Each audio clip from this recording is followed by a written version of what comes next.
Welcome to CYF Spotlight, presented by the Commission on Children, Youth, and Families.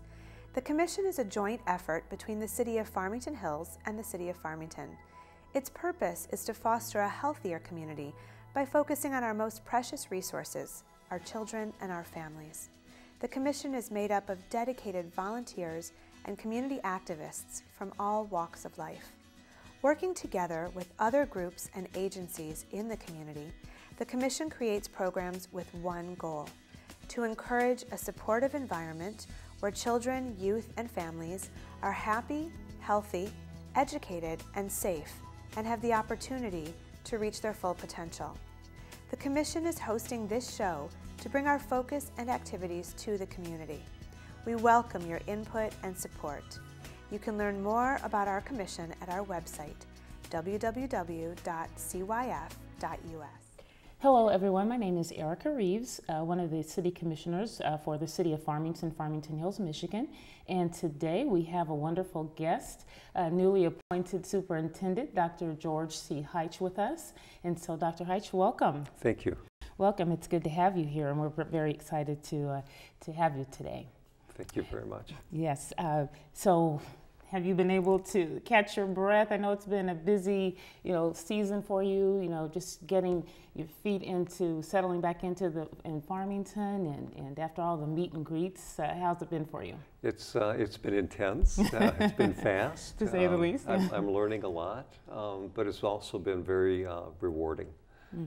Well, again, we welcome you, and I was reading on the district, the update on the district publication, and I love that you mentioned something about.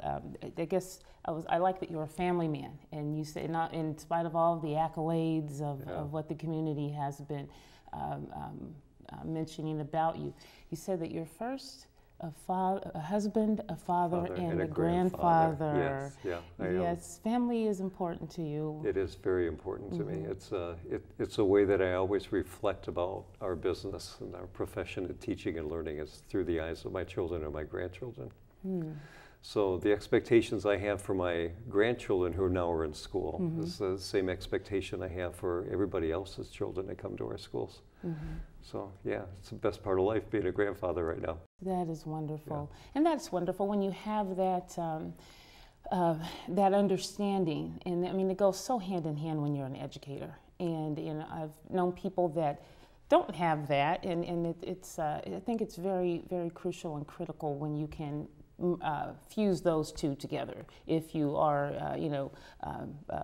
father, grandfather, husband, that when you take that role is very crucial to how you see things in your perception as an educator. So, well, I think it helps. I think we have many magnificent educators that aren't parents or grandparents. Right. But I also know that every child that comes to us is someone's baby. And that's a very precious commodity that they send to us every day. So I ask myself to remember that all the time. Well, again, as we stated, you have been newly appointed as the Farmington Public Schools new superintendent, and congratulations. Thank you. And some may not know that you are no stranger to the Farmington community. Correct. So back in 2004, 2006, you served as the assistant superintendent for instructional services. I did. Right? I did. How does it feel coming back wearing a different hat as a chief, so to speak?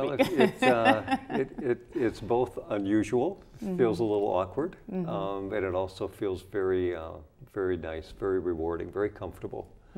As the assistant superintendent for instructional services, I had the chance to be directly involved in teaching and learning every day, which is what our core business is all about. Right. It's about teachers and students in the classroom and that interaction and what happens. Exactly. As superintendent, there's a little bit of a layer between teaching and learning and what I do, but it's still the most important thing in public education, what happens in that classroom every day. So to be able to come back to Farmington and try to influence that again and help refocus that attention is very rewarding. I love your bio. As you've been an educator for 38 years, Yeah. I guess now going into your 39th year technically, serving again as a teacher, building administrator, superintendent, earning your educational doctorate in curriculum and instruction from Wayne State University, serving as superintendent for Avondale Public Schools from 2006 to 2014, working in Farmington Public Schools, as we stated, the West Bloomfield School District, and Huron Valley Schools. You have been described by some leaders in the community as top quality with a proven record of leadership, talented, skilled, a better fit for us now, and others say that you have a proven track record of overcoming financial and student achievement challenges. What are your thoughts on these comments? Those are very nice people. I'm grateful that they say kind words like that. What are your thoughts on that? Well, these are challenging times in public education for all of us. I think when you're surrounded by great people, and I've had the good fortune of being a part of good teams in Avondale and in West Bloomfield and in Farmington before this, the right things happen for kids. It's about being very intentional about talking about student achievement, focusing your time and energy on student achievement, and kind of getting out of the way of the right people to let them do their work. So how would you say, as far as, I like what you said, as far as you get out of the way and let people do their work, so you're not the type of micro-manager, would you say? What type of management style? I hope I'm not. I certainly hope I'm not. I hope my style is very collaborative, very open, very transparent, and very much removing barriers for people to do the important work in the classroom. Okay, interesting. And to mention earlier that when we were talking about the whole family factor, if you will, that in talking about the husband and the grandfather and father, you are you have a better half to you. I do. Lisa. I do, yes, I do. And you have two boys? Two sons, two adult sons. And 4 grandchildren? 4 grandchildren, I thought that was interesting that one son has the boys, 2 boys, and then the other son has 2 girls. 2 daughters, Two daughters. How is that dynamic? I mean, do you favor the girls a little bit over the... They're all wonderful. They're all special. I will tell you, it's a little unique after raising sons to have granddaughters. Granddaughters. They're different creatures. And one of your sons is a principal, right? He is, yes. Oh, that's amazing. Okay. Did you give him a lot of lot of tips and do's and don'ts? No. Oh, really? No. Really? You don't. No, I'm dad. Oh, okay. Interesting. Interesting. Yeah. That's probably maybe. I mean, I would sense that he probably really enjoys it and so forth. You know, sometimes people, if you have a child in the same profession, you want to just ramp things down their throat of don't do this and don't do that, and it's probably it sounds like it's worked out better just being dad and letting him find his way in his profession. He's surrounded by good people in his profession. So amazing.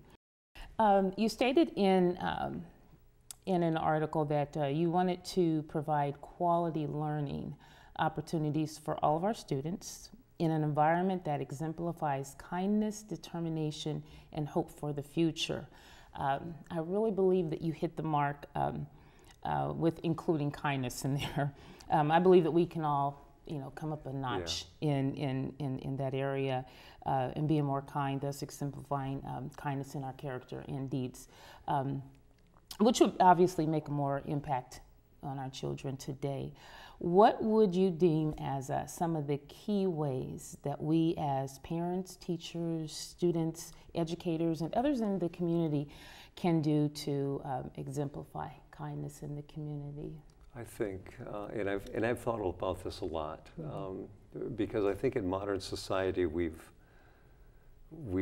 de-emphasized civility, and we've overemphasized our ability to be critical and our ability to have our voice heard, which is very important in a democratic society. We need to be very inclusive and open and listen, but there's a way for discourse to happen that feels right, and a way that discourse happens occasionally that feels attacking or threatening, or we get louder rather than listening well. And I think that kindness, I don't think you can ever be too kind.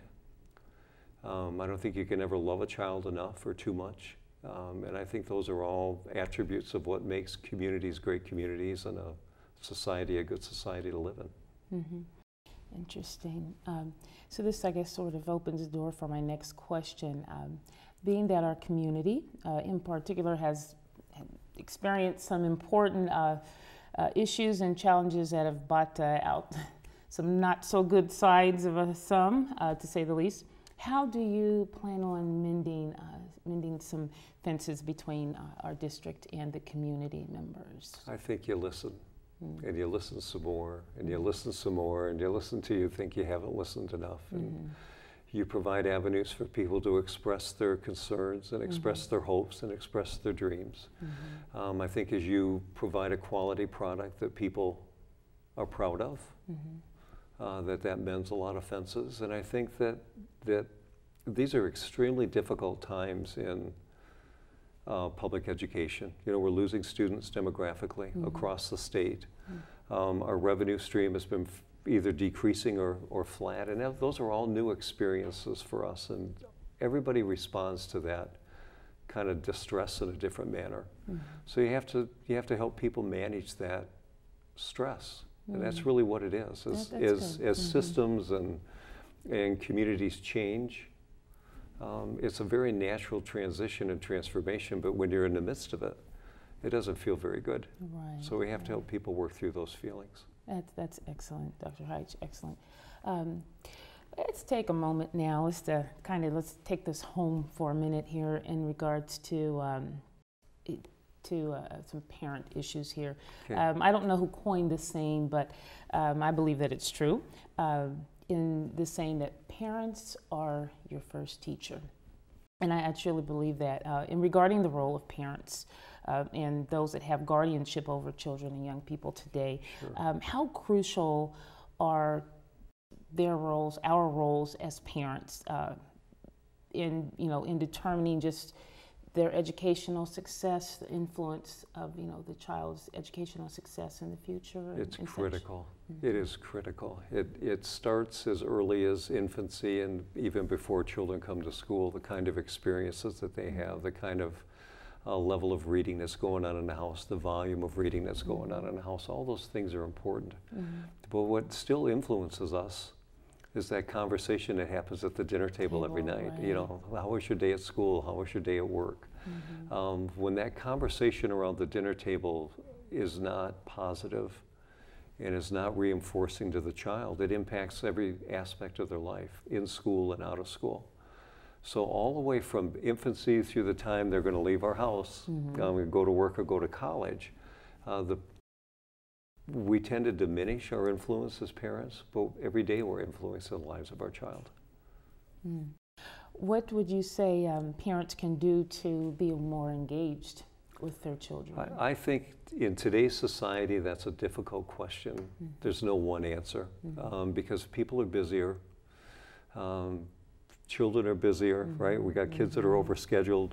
We've got parents that want to be extremely involved and parents that just don't have the time to be involved because of the way their lives are. So the things you can do at home, talk to your kids about what's going on in school. If you have daughters, you're going to get great answers. If you have sons, you're going to get limited answers.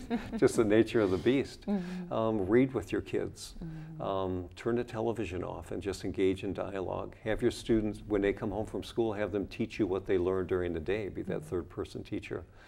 You can get involved in PTAs. You can get involved in volunteering. But the most important thing you can do is stay engaged in the lives of your kids. Be a part of it. Those are some great techniques, by the way. And you would think they would be so easy, but when you think about the turning of a generation, and with today's society and the social media, and like you said, we're very busy. Kids are overscheduled. They're in the soccer, and they're like five activities, and which. I believe that's a parent's control. Yes. But parents can control that too. But with the social media, here's another beast if we wanted to kind of throw out there. How do you think that we can, as far as just wrapping that all in, parents, how can parents maybe even engage, you have children that are totally consumed by it. But from that aspect of social media, how do you think a parent can I don't want to say intervene, but engage in that perspective to be active? Because unless you truly want to take it away, depending on the age of the child, but how can a parent kind of work and be a part of the child's life when they seem so disconnected? I think intervene is exactly the right word. I think you used it. I think at times you have to unplug. I think at times you have to turn them off. I think as a parent you have to monitor continually what's happening with your child on social media. And I think it's our responsibility as the adults to help them manage that environment. It's a difficult world for kids to live in that social media world, because it's accepted and it's popularized, and yet it's still not managed well at the age of 12, 13, or 14. That's our job. And it's their job to push us, right? That is to make it more difficult for us. So I think that's how parents need to stay engaged in that world. Know every day what they're tweeting, what they're Instagramming, what all that stuff is going on. Mom and Dad need to know. I recently saw, not recently, saw it a few years ago, but I viewed it again. It's a documentary, I believe, if I have the name correct, called Digital Nation. And it's very interesting about the whole, social media and young people that are disconnecting themselves from, for a month and taking the challenge and so forth. And I know that there have been some Farmington initiatives, but how would you say times have changed as far as what educators and teachers even do in the class, as far as, I remember growing up and we always had to do reports, and you stand up in front of the class and you communicated. You had to give your speech. Some say today that we're getting away from that. Do you? See, I don't think we're getting away from that. We're expanding the communication channels, so that instead of a written report, now you might have to do a series of blog posts. You might have to do where you would have done an extemporaneous speech in the past, now you might do a PowerPoint presentation or something similar to that. So there are more tools available for students, but the basic skill of being able to talk to your peers and talk in front of an audience is still emphasized. The ability to communicate clearly is still emphasized. But I think one of the more remarkable transitions we've gone through is that we know more about the art of teaching and the science of teaching and learning from a cognitive standpoint than we've ever known in the past, and we're putting all that new science to use. It feels uncomfortable to a grandpa because a couple generations removed, but it makes we're coming to the understanding that what looks as a simple activity from the outside is really a very complex activity. So we live in a society where everybody's been to school, so everybody knows that they know school, so everybody thinks that they could do school, and that's a very different experience. Interesting. As we discussed earlier, you've been an educator for 39 years. You're making me feel old right now. Sorry. Experience. How do you think that overall the times have changed in our local public schools today? And is there anything that used to work then that would still be relevant today? I'm going to answer that on a couple levels. Okay. I think life in the classroom today is very different than it would have been 38 years ago when I started. Today we're better, not perfect, but better at meeting the needs of each individual student where they are. We still don't have a good definition of what adequate growth annually is. Is it enough for me to come to school behind because of life experiences I haven't had and still grow at a year at a time? I think we're better at identifying what we're not good at than we were in the past. In the past, you would have a lower stakes test that was just a basic skills test. Now we expect students to achieve at a very high level, and we're disappointed when they don't. I think the other pressure we're under is this high stakes testing, competition combination. We're a profession that wants to be accountable, and we want every student to learn, and we want students to be prepared for future choices. With the distribution of funding going public, charter, accountability systems that feel like they're set up to not really give a clear picture of what we're doing well and not doing well, but almost to play a gotcha game. That's very different than we would have had a generation ago. How do you, I mean, do you think that with the systems in place now, do you think our schools in the future will benefit from it in any way or be more or less successful? That's a great question. I wonder if my grandchildren are going to ask me in 20 years, why did you let this happen? What were you guys thinking at that point? I don't think we have a clear understanding of how much resource you need to educate a child well today. We've got a great picture of what it looked like 20 years ago, but the world's changed around us. Until we get that definition of what resource is really necessary, and we're still trying to identify, what is an educated citizen in the year 2030? What skills and attributes do they really need? We're not quite sure. We know we need you to get along with people. We know you need to read and write and communicate well. We know we need you to think critically. But really, you ought to have some resilience. Well, public schools, nobody's ever asked us to do that, right? You ought to have some grit. You ought to really be able to stick to a task and engage in it and keep going. Well, we haven't been asked to do that, but at the end, in 2030, resilience and grit may be more important than knowing all your multiplication facts. Because you're going to have some machine that's going to help you with some of that. I think we've got to, as a society, answer those questions. And then I think states and communities need to be able to answer the question of who's in charge of public education. It used to be the local community. It doesn't feel like that anymore. It feels like the state and maybe even the federal government have more influence now over our work than they've ever had in the past. And I'm not sure, it's not all bad, it's not all good. There's a spot in the middle where it makes sense, but we haven't found the spot yet. With that said, Dr. Heitsch, how would you, you said that times are changing, and yes, times are changing. Our world is different, and who is in control of our public school system? Is it time to really step outside of the box? I mean, and if so, maybe we can step out, but our hands may still be tied, and there may be some limitations there. But as far as funding education and so forth, what is your take as far as, or your understanding, maybe your optimistic view of where we could go with thinking outside of the box on funding public education, or do we just kind of stay where we are and do what we've always done? No, I'm going to answer the second part first. I don't think we can afford to stay where we are and do what we've always done. So I think funding of public education is an obligation that we have as a society. Public education is one of the foundational bedrocks of a democratic society. We all value that.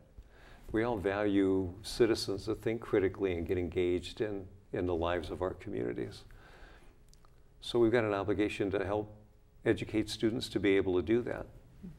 The policy decisions that are made on how tax policy and revenue policy and all that probably needs to be talked about. We found out when property values collapsed during the recession that Proposal A didn't really work in bad times. The other question we have to ask, and we don't have a good answer for, is, what's the right expectation for the amount of money necessary to provide a quality education to every child in the state of Michigan? It's going to cost more in Farmington than it does in Boyne City. But we've got a system that tries to treat everybody the same. So somewhere, people of good faith have to get together and have those kind of conversations to allow us to make good decisions for kids. Because right now we're in this in-between zone. We know we're not going to have as much money. We probably don't have the right to expect as much money, but we can't get an answer from anybody of how much money do we really need. So we believe we're doing more with less, and we're quite proud of that. But it may not be enough. It may not be adequate. Wow, that's that is very true. And on that note, then, how would you, I guess, are you optimistic in the sense that, well, I guess we stand on hope. Oh, absolutely. And we have hope, and we relay that to our community members that, that, you know, as we strive for a better future and press toward that mark of, you know, better success for our kids and so forth, how would you, what would you say to the average family out there that just seems like public school system has just gone down the drain? Yeah. What would you say to that family? Well, I would remind them that we're very optimistic for the future. Mm-hmm. I would remind them that there are multiple stories of goodwill and success within the Farmington public school system and the school systems around us. Mm-hmm. I would remind them that there's still a very direct correlation between family income and educational attainment. Mm-hmm. You know, that there are some pieces that public schools influence and can enhance and control, and there are some other pieces that we're not quite sure how to deal with yet. The other thing I would remind everybody of is that we're living in an age where we've all got individual choices. You can choose your physician, you can choose your attorney, you can choose your accountant. Public schools have to change the way we think, because you don't get a lot of choice with us. Right? You get your schedule that we give you. You get, for the most part, the teacher we give you, and you get the school that happens to be in this geographic area that you live in. So we've got changes to do too. But the quality of teaching that's going on in the classroom every day in Farmington is better than it was a decade ago. And it will be better in a decade. But the moment that child walks into the classroom is the only chance they get in second grade. We're going to provide them the best second grade we possibly can at this time. Excellent. Excellent. On another note, as we strive for excellence in every area and move forward, what is your thought, or with the whole, I know that there are particularly African American students, there's an achievement gap. Yeah. There. What is your concern there, or your take as far as as how we can close that gap? I know there are wonderful organizations out there that are working hard to close that gap. Yep. And what is your, you know, what do you plan to do in that area with closing the achievement gap with Thank you. Thanks for giving me that opportunity. First of all, there are a couple gaps out there. There's an achievement gap that's measured in the state of Michigan on those snapshot tests that students take, the MEP, the MME, or the ACT. Valid. You know, that gap exists, and we know it exists. There's an opportunity gap that starts with life experiences that start at birth that creates some of that achievement gap. So we've got to do a couple things. This is public schools are the leader on this issue, but this ideally is a community issue, because it's going to take all of us to close that gap. Students need to be given opportunities to experience rigorous, high-level achievement all the way along. That hasn't always been true. Every student has the right and deserves the right to have high expectations. That hasn't always been true. So as you close the opportunity gap and the expectations gap, you're going to close some of the achievement gap. Interesting, right. There need to be supports built around our students. Because, you know, as much as we love them, they're in school for 6.5 to 7 hours a day. There's a lot of learning that takes place outside of school that's experiential, that lends itself to creating a quality learning environment in school. We have to provide those experiences for all of our kids too. We haven't done a great job at that as a society. So then from your statement there, it sounds like you're an advocate for early childhood education. I know some people, you know, can even, there are some educators that don't deem it as important, or so everyone's, but I think the average educator understands that preschool, anything before kindergarten, up until that time, is critical. It is. You know, when I was carrying my daughter Lauren, my little Lauren Grace, and I was reading tons of books on just the importance of that. I know 0 to 3 months was important, but 3 months to 5 years, critical. And how their brain and all the connectors in their brain are connecting, their learning styles are developed in that 3 to 5 years. And, critical. Yeah, and I would, maybe some may say I went overboard, but it's just in me to do it. I mean, I must have talked her to know, and she was an early talker, walker, everything, early. You know, but it's critical. It is. And, you know, back to that, the phrase that a parent is the first teacher. Yes. And I think that that's crucial. And like you said, it really starts at home when there are achievement gaps. I mean, we can only hold our educators, our state, our government, our federal, you can only hold them responsible for so much before you should realize that the parent and the home front, the home base, is the home foundation, I should say, is critical in setting that foundation for the child and in getting them on that right path. Yes. So we can't really, you know, just send our child off to school and say, teach my children, please. We have to, you know, it's really, school should enhance. If they should be taught and everything, but parents, our role is so important, and I think sometimes parents underestimate what they can teach their children. They do. Yes. They really do underestimate. I mean, you can go to a library, open up a book, and read and learn with your child, and so that's important. So you've raised a couple interesting points there. One, parents that help us with language development from the age of 3 to 5, just by having their children exposed to a very rich vocabulary, and the print materials, like you said, being read to, give us a great opportunity when they come to kindergarten, because you're right, there'll be gaps with 5-year-olds between the kind of language they have and the things they've been exposed to. The other thing you made me think of is this loss of learning time in the summer that we all experience now. So again, you may make gains and close that gap during the school year, but then if you have 2 different summer experiences, the gap either gets narrower or widens up again. So we've got work to do systemically, and public schools are a part of that system that has work to do. Interesting. As we wrap up here in just a moment, I just wanted to mention or kind of just get your thoughts on just a little snippet on bullying. What are your, I mean, I know there's so many different kinds of bullying. From the cyber to social media to, you know, it seemed like back in the day you just had little Billy that called you names and picked a fight with you, but things have really changed.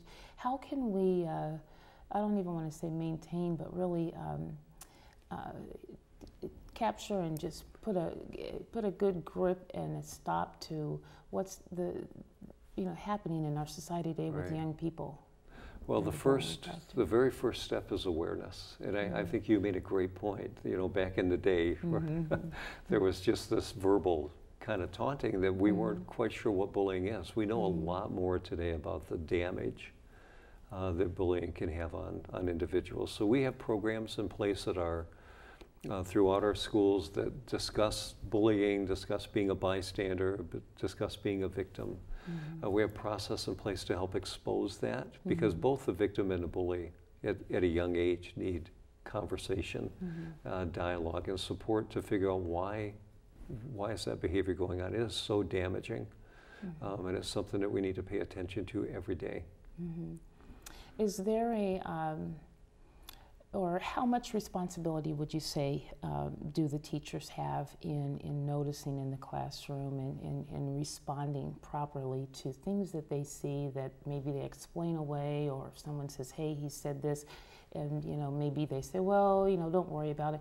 What role do you think that our teachers have as far as stepping up and speaking out? Well, I think there's a role for all of us within the building, but you've raised a great point, because everybody views that through their own lens. So what feels like bullying to student A is a joke to student B, is not even heard by student C, and the same thing happens with adults. That's why the best process that we have in place is for us to be able to self-report. So then if I felt like I'm bullied, I'm going to tell somebody. And it's not up to an adult, it's not up to a witness or a bystander. I have to own that that felt uncomfortable to me, because ultimately you're the only person that deals with that. So everybody in the system has an obligation to that. And that's good, because I was going to say, as far as then the role of the parent and the student, but I think really the bottom line is the individual. Yes. And the, whether it's a young child or an older child, you have to own it and take responsibility and say, I don't like the situation until I'm uncomfortable by this. And we can do that anonymously. We've got forms in the buildings for students to fill out, and then we have adults appropriately to deal with it. Interesting. Changing gears here, in closing, sort of very quickly here, you stated during your interview with the Board of Education in Farmington, at the Farmington interview process there, that Farmington is a great place, and that no matter what happens, you're going to figure out how to survive and figure out how to thrive again. I agree with that still. Even after 2 months on the job, I still believe that. I think, first of all, I think public education in the state of Michigan is just in a bad spot. We've struggled with the conversation over what funding means and what adequate funding is. We struggle with this conversation over quality education and the charter school movement. And then we struggle internally with the measures of accountability that we're held to, because we're one of the few professions where they've legislated accountability for us and just adopted these measures. So how do I tell the story of success when I can't identify for myself what does it look like? Are there international standards of education we should be holding ourselves accountable for? Is it really right now, it's the ACT and college readiness standards that all of our state assessment tests are kind of linked to. I'm not sure that I believe that's an appropriate standard or valid. Yet it's the measure that we're held to. So as we get a better community understanding of the value that Farmington Public Schools provides to the community, and there are all kinds of tough decisions we're asking our citizens to make every day with limited resources. Right? Look at the state. We can't even figure out how to fix our roads. And yet, if you ask us, poll us, we all think the roads ought to be addressed, right? We all think we ought to have quality public education. But for every person, that definition of what quality public education is a little bit different. Our job as a school system is to get as close to your definition of quality public education as I can every day with your child.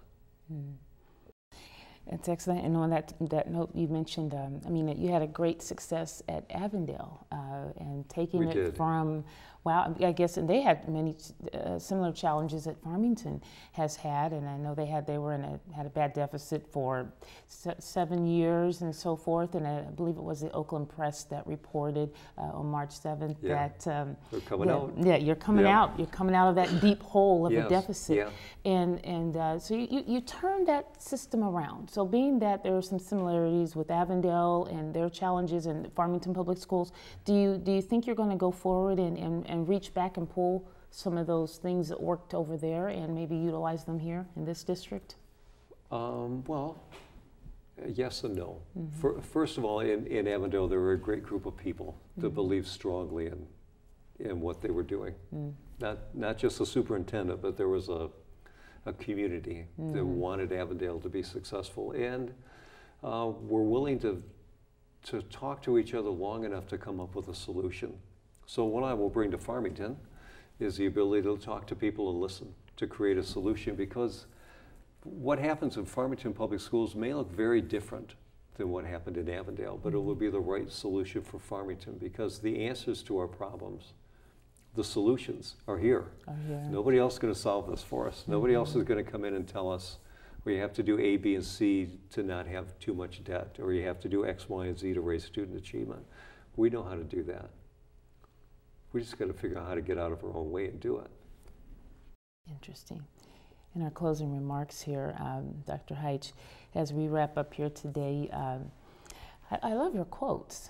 We need to get a little book and put your quotes in there. You stated that your mission as your let's see if I want to get this right. You stated that your mission as superintendent is your passion. It is. Your mission is your passion. And I think that's passion is what's lacking with many of our educators today. After, close to 40 years now, how do you stay passionate about the work that you do?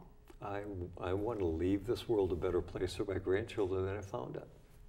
It's as simple as that. Public education is the right vehicle for hope and optimism and opportunity for every child in America. If we fail, America fails. It's as simple as that. And Farmington Public Schools is this great dynamic public school system that everybody else around the state of Michigan should be looking at and saying, well, hey, if they can do that, we can do that too. Right now, there are not many systems people look to for answers right now because we're all kind of stuck in this, we don't have enough money, everybody's picking on us kind of mode. We're going to be the lighthouse. And that's who we are. That's where we ought to be. Wow. Well, Chief, as you take the helm of this ship and get us turned around and moving forward in the right direction, you have all of my support. Thank you. And I wish you and your team the best as you take on these challenges and endeavors. And I know that you'll have much, much and great success. Thank you, Dr. Heitsch, for your time today. Thank you very much. Thank you very much. Again, this is Erica Reeves, and thank you for joining in with us, and we will see you next time.